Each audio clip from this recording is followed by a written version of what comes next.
नमस्कार मित्रों, कैसे हो। आज हमारी बातचीत होगी शब्द विचार के बारे में, जिसमें हम देखेंगे शब्द किसे कहते हैं। तो देखिएगा, भाषा की जो सबसे छोटी और सार्थक इकाई होती है वो क्या होता है? शब्द होता है। भाषा की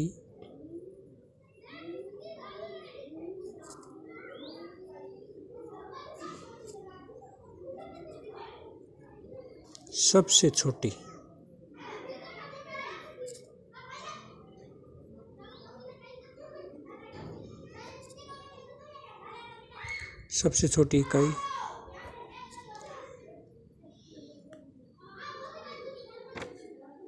वो भी कैसी? सार्थक। वैसे तो वर्ण हो जाएगा ना, तो वर्ण कोई सार्थक नहीं होता है, उससे कोई सार्थक मीनिंग नहीं होता उसका। इसलिए भाषा की सबसे छोटी सार्थक इकाई क्या कहलाएगी? शब्द कहलाएगा। ध्वनि समूह की ऐसी रचना जिसका कोई अर्थ निकलता हो उसे हम क्या कहेंगे? शब्द कहेंगे।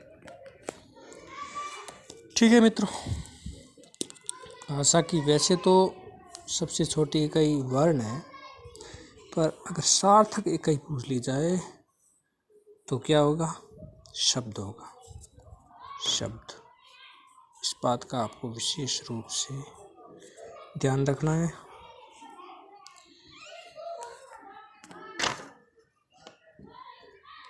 एक या एक से अधिक वर्णों से बने सार्थक ध्वनि समूह को हम क्या कहेंगे? शब्द कहेंगे। विकास के हिंदी भाषा जहाँ अपनी जननी संस्कृत भाषा के समृद्ध शब्द भंडार से प्राप्त परंपरागत विकास के मार्ग पर बढ़ी, वहीं इसने अनेक भाषाओं के संपर्क से प्राप्त शब्दों से भी अपने शब्द भंडार में वृद्धि की है। साथ ही नए भावों, विचारों, व्यापारों को अभिव्यक्ति के लिए आवश्यकता अनुसार नए शब्दों की रचना भी पूरी उदारता एवं तत्परता से की।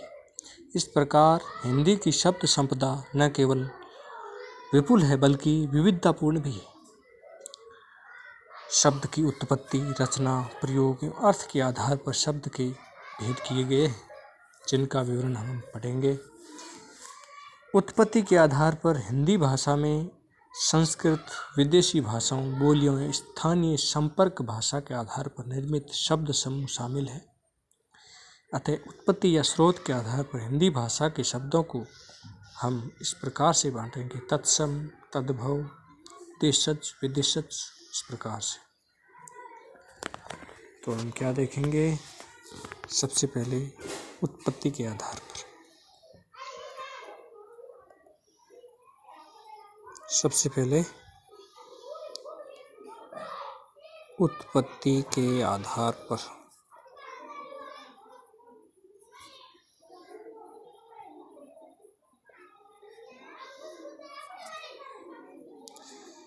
इसमें कौन कौन से आ जाएंगे?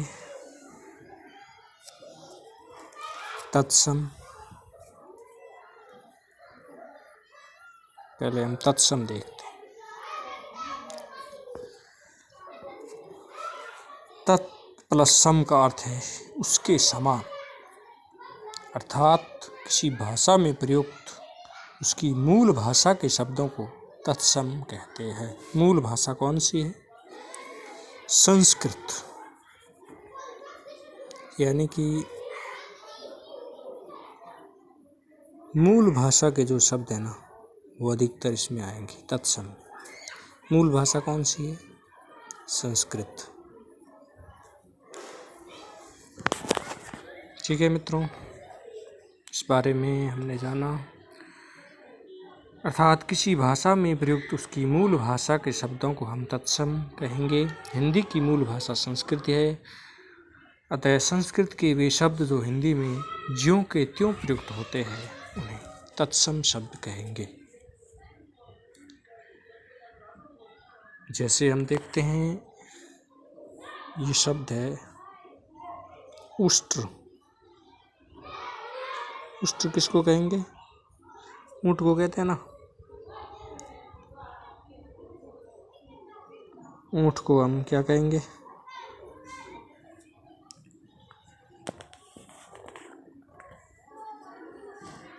ऊँट होता है या ऊँट होता है?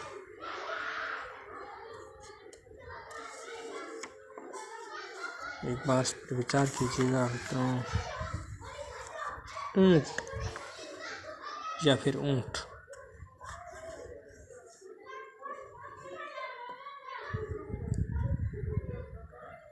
तो ये इसमें ऊँट होना चाहिए, ऊँट ही होगा, ठह नहीं होगा, इसका ध्यान रखना। यानी कि ये उष्ट्र जो शब्द है ये कैसा है? तत्सम शब्द है। इसके अलावा अनेक शब्द हैं जो मूल भाषा के शब्द है वो तत्सम कहलाएंगे। फिर हिंदी के जो शब्द होंगे वो होंगे तद्भव। इसमें अट्टारी को हम अट्टालिका कहेंगे ना। अट्टालिका जो शब्द होगा वो होगा तत्सम। इसके अलावा कान को कहेंगे कर्ण, चंद्र, अग्नि, आम्र, गर्दभ, क्षेत्र, ऐसे अनेक शब्द हैं वो तत्सम शब्द कहलाएंगे। और एक आता है तद्भव। तद्भव कौन से हो जाएंगे?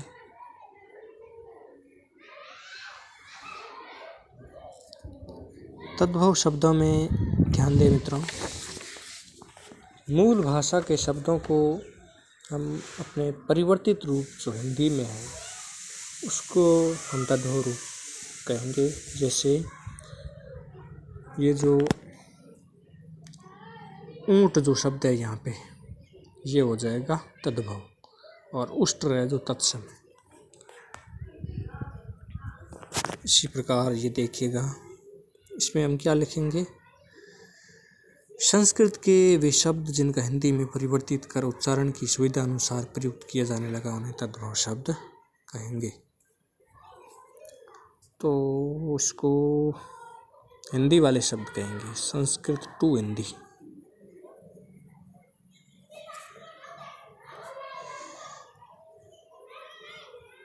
हिंदी वर्ड है ना, हिंदी वर्ड को हम क्या कहेंगे? तद्भव। यहाँ पे जैसे देखिएगा,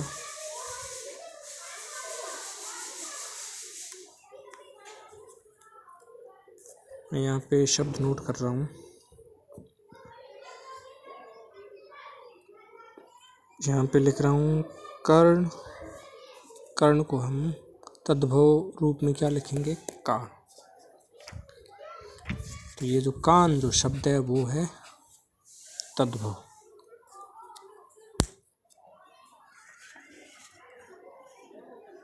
इसी प्रकार चांद, चंद्र को चांद कहेंगे, अग्नि को आग, फिर आम, गधा, खेत, ऐसे कई शब्द हैं, अनेक शब्दों की सूची है वो हम देखेंगे। ठीक है मित्रों, आज हमने डेफिनेशन के बारे में और इसको सामान्य जानकारी प्राप्त की शब्द विचार के बारे में। आपको जानकारी अच्छी लगी हो तो वीडियो को लाइक एंड सब्सक्राइब ज़रूर कीजिएगा मित्रों। आपका सपोर्ट ही हमारी ताकत है। जय हिंद, जय भारत।